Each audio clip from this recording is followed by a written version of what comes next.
So, and this is what I said, in Operation Sindoor also, war and politics was happening as a parallel kind of phenomenon, and it was being exercised also through communication, which I mentioned initially, both direct and indirect communication.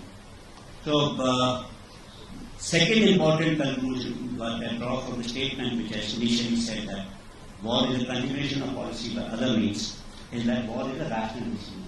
That means, and I also spoke about reasons when I said the government takes a rational decision about war. And it takes the decision when it is exhausted all its other instruments of power. So, but then the important question comes in, this whole start point of this particular war was this Pahalgam terror attack.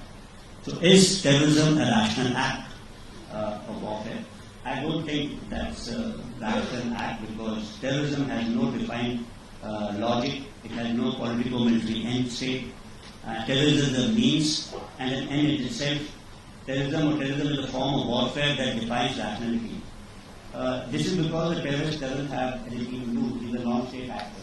If he doesn't have a state, he's not worried about territory, people, or the ideology, which form the three important constituents of the state. So this is terrorism absolutely irrational if it is happening in standalone mode. But what happens when there's about state-sponsored terrorism? Is this rational? Think that this seems to be a rational decision when state is employing terrorism as an instrument to achieve political objectives. And say so it's a reasoned kind of a decision the state takes, and so as our adversary is concerned, he's taken the decision that to bring India by 1,000 cuts. And when I say that this has been a state policy, this I'm not saying. If you go and look at the literature on issues, you will find Peter Charp, Christian Fair, who have cited former director generals of ISI, explicating this particular strategy as to how they will take India by 1,000 cuts.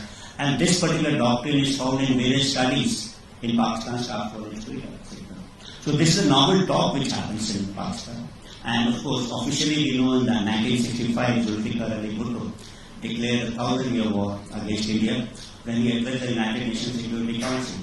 And probably Ziaul Haq gave form to this particular doctrine of 1,000 years war. And someone added that, add this 1,000 cut into it.